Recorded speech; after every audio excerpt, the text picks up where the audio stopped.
Hello, Insightful Sellers. It's Adon Rigg here with another episode of Insightful Prospecting. Now, today I want to kind of go and focus on really a fundamental of prospecting. And when I learned this many years ago, it really started to help me differentiate when I was prospecting, but it also helped me start to differentiate myself when I was in front of a customer. So as an example, I might use this method when I'm prospecting, but sometimes maybe I'll just phone and say, "Hi, Adon, can I meet with you?" They say, "Sure." And there's no real parameters been set up.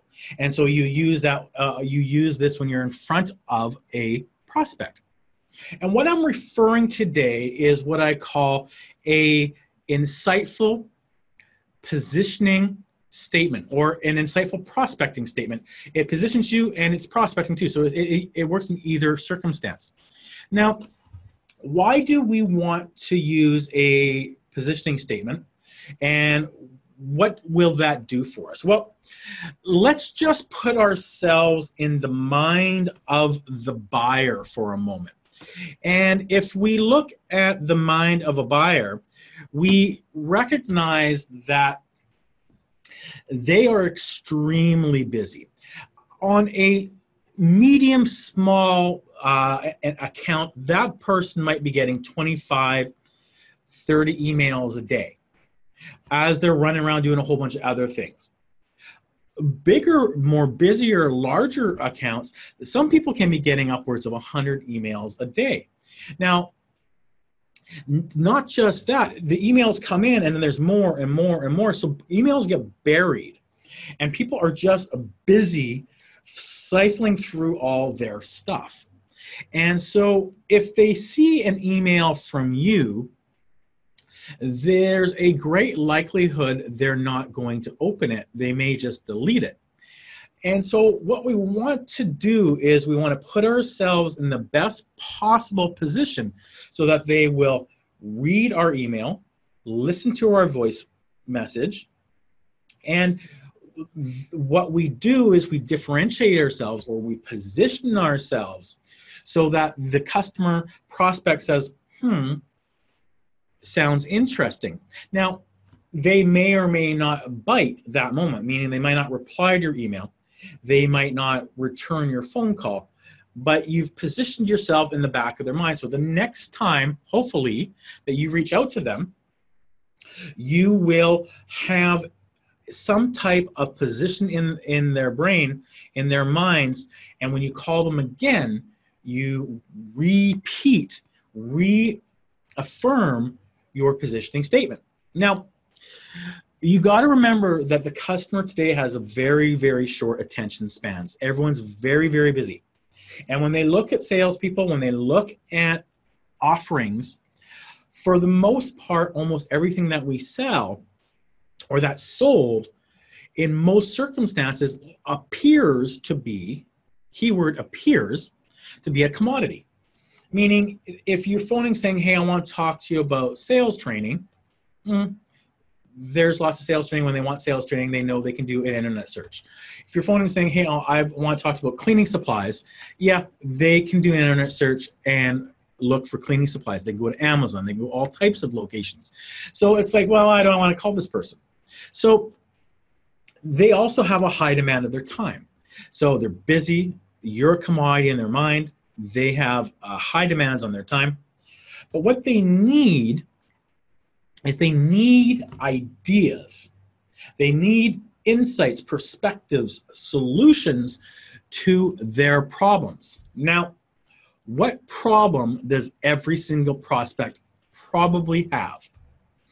Well, they have a problem meeting their objective, because unless they're just in administration, they have some type of responsibility, meaning they need to keep their expenses in check. They need to grow sales. They need to reduce costs. They need to find new people to hire. They need to improve productivity. They need to, of their team. They need to get more sales. They need to get more prospects in the funnel.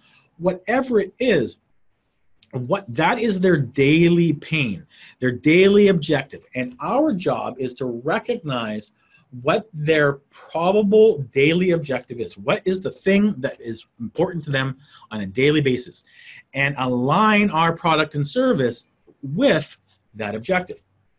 So if we do that, then what we know is that we can be relevant to them.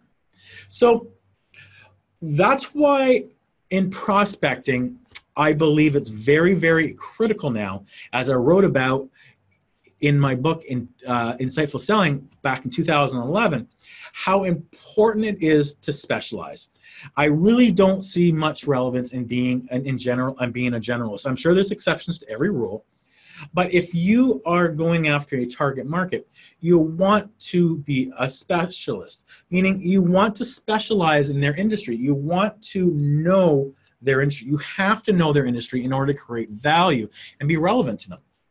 So the first thing you want to do is you want to specialize. So you want to pick your target market. You want to pick your industry that you're going to specialize in. Now, you can do 1, 2, 3 industries. There's nothing saying you have to be one.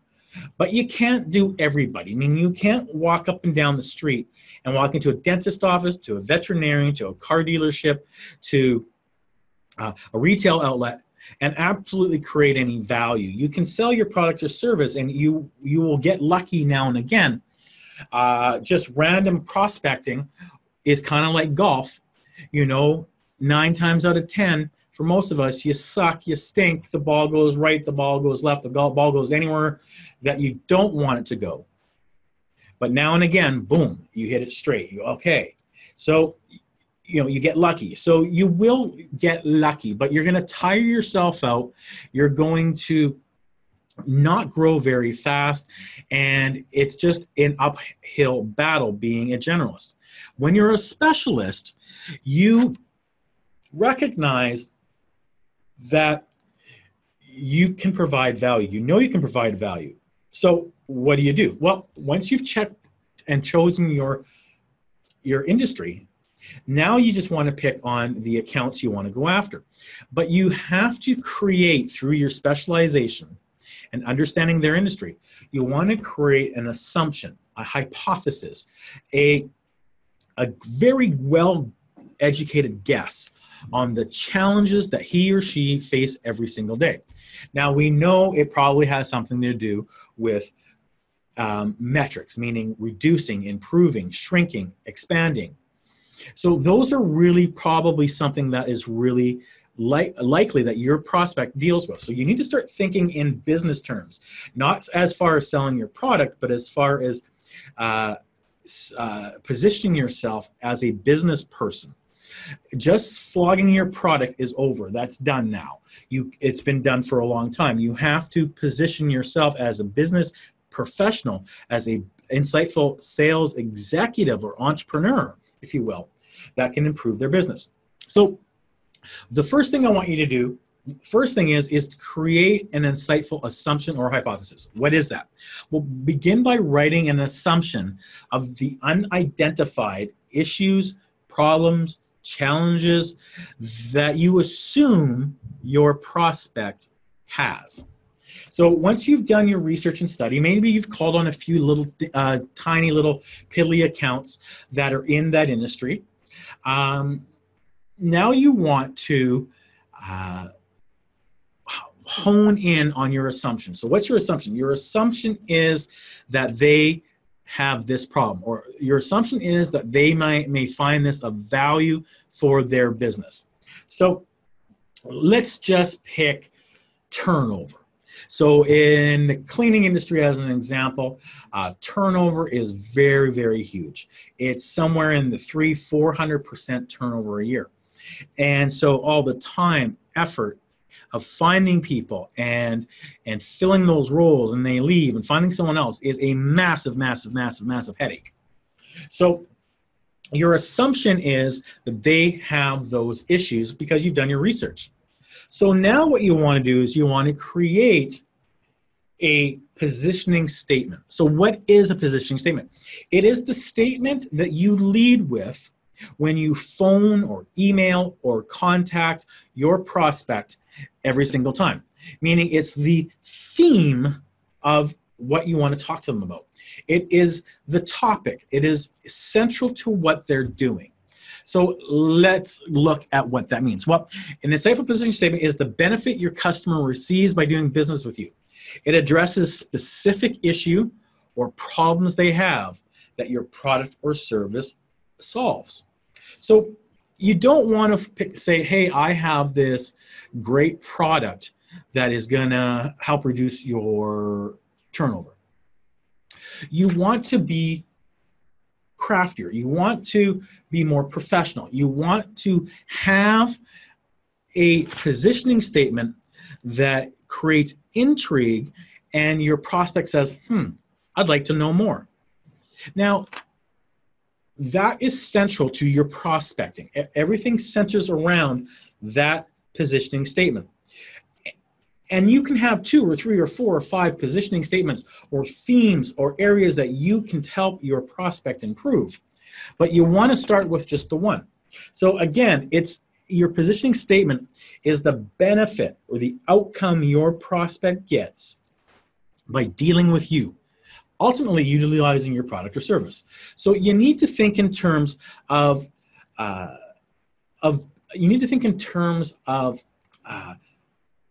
business. You need to think in terms of how they think, the languages they use. You don't want to use generic, random words that really don't mean much. So as an example, we improve bottlenecks that impede production, or we provide great service and support for customers. Well, so does everybody else. It's not very specific. It doesn't make me go, I want to hear more.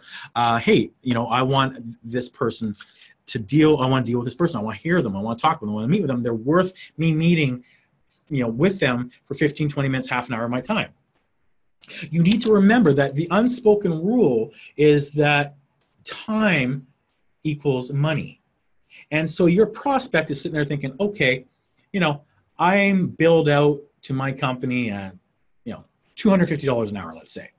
And this person wants a half hour of my time. That means it's worth about $125 of my time. And am I going to get that? Is it worth me meeting with this person? Because I'm so busy, I'm pulled many different directions. My time is valuable to the organization. I have to justify my time and what I'm doing with them and for them. That is it worth meeting you? And for you to sit back and say, I'd like to come by and talk with you and see how we may be of service to you, doesn't really excite anybody. It's like, someone that has a small budget, someone that is not overly in demand, someone that is not very busy, someone that's just trying to fill their time will say, hey, yeah, come see me, sure. But someone that is busy, someone that moves the needle for their organization, someone that has a large budget we're responsible for, someone that is a high-level executive or person in an organization that is going to actually make an impact on your business is going to cherish their time. They're going to be very busy. They're not going just to want to sit down and have coffee talk with someone that can provide no value. So your positioning statement has to be strong. It has to have terminology that resonates with your buyer, with your prospect. So let's think of some things that might tweak their curiosity. Reduce turnover, reduce pressures, new revenue opportunities, streamline your purchasing, maximize your cash flow, reduce your expenses, improve productivity. These are things that are words and terminologies that interest most prospects. Now, the other thing you want to do is you want to tie a dollar sign or a percentage to that if possible. So you want to say, we reduce new hiring from 5 days to 3 days, new onboarding. We reduce turnover with building service contractors by as much as 66%. We help streamline productivity and improve it by as much as 18% in less than 30 days. Whatever. These are terminologies. These are words, percentages, dollar volumes that impact their business. You're not talking about your product or service. You're talking about the outcomes that you deliver. Ultimately, you're selling your product or service, but you're leading to it. You're not leading with it. To lead with it makes you a commodity. To lead with it says, yeah, no, I don't want to talk about your software program that might help me with productivity. It doesn't create an emotional bond. It doesn't create intrigue. It doesn't create the mental juices flowing that makes me think, hey, I'm excited by this because I really want to be able to reduce the turnover by 17%. And boy, if this is true, my boss is going to absolutely love it. That's what you want to be. That's how you want to be positioned within your prospect's mind. You know, you want to be using things like, I want to improve absenteeism by 34%. I want to improve math scores by X%. I want to improve cognitive behavior by 61%. Whatever it is, these are the things that you want to use and talk about. So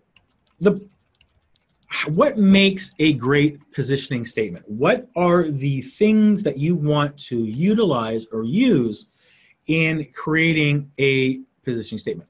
Well, there are a few things you want to do. The main thing is you want to make sure it has these 5 principles. These 5 things make up a great positioning statement. So get a pen, paper ready. The first thing is that you want to get their attention. You got to remember, they're getting an email, they're getting a phone call, they say hello, boom. You need to create intrigue. You need to create a mental image, an emotional connection. You need to get them interested in something about them, not about you, about them, that's going to improve their job, make their life better. You need to talk to them about that. So it needs to get their attention, number 1. Number 2 is it needs to differentiate yourself. It needs to differentiate you from the competition. It needs to be like, wow, I don't think I can get that from my present supplier. Oh, wow, I've never heard that before. Wow, I hope this is true. Wow, this is interesting. So you want it to get their attention and you want to differentiate yourself. Third is you need it to position yourself as an expert. You need to be positioned as an expert. And if this is their first time dealing with you, hearing about you, then you're already at a disadvantage. You know, utilizing tools, social selling, things like that, where they've heard of you or read an article by you or what have you, or get your monthly newsletter, whatever it might be, it is obviously positions you better, and there's already a connection there. But assuming that you're not, then you want to be positioned. It needs to position you as someone that can provide insight and value to them. So that's important. The fourth thing is it needs to be not scripted. You may have scripted it, you may have rehearsed it, but it needs to be real. It needs to be 2 people talking, not a robot reading off a piece of paper. So it needs to build rapport. It needs to build rapport and create dialogue. So your buyer can not only resonate with you, not only be positioned well, but they like you. It's like, hey, this guy's fun. This guy's easygoing. This guy is not a robot. He's not a suit. He's an actual human being. And fifth thing about the positioning statement is that it expedites the process. When you position yourself, when you give your statement correctly, precisely, and it positions and differentiates you, it's going to expedite the sales process. It's going to be a powerful force in getting in the door and moving the sales process further. Because when you got their attention, when it differentiates you, when it positions you in their mind as different and relevant, when there's rapport and an energy that is communicative, friendly, engaging, those things help expedite the fifth principle, your positioning statement. Now, in the next episode, we are going to talk about the 7-Eleven strategy, 7-Eleven prospecting strategy that centers around your positioning statement. So in the next episode, we'll use our positioning statement and show you how we utilize it and execute it to create value and get in front of our prospect. For today, recognize that your positioning statement is critical and that it needs to be built around business terms, percentages, and dollar signs that are relevant to the outcomes your prospect's looking for. The way we do that is the 5 principles. It gets their attention. It differentiates you. It positions you. It builds rapport, and it expedites the sales process. Now, if you find this of value, please subscribe to our YouTube channel. Watch us on Instagram TV. However you hear from us, however you watch us, leave a comment. Let's communicate. Let's talk about it. Let's engage. I'm Adon Rigg, and I will see you in the next episode.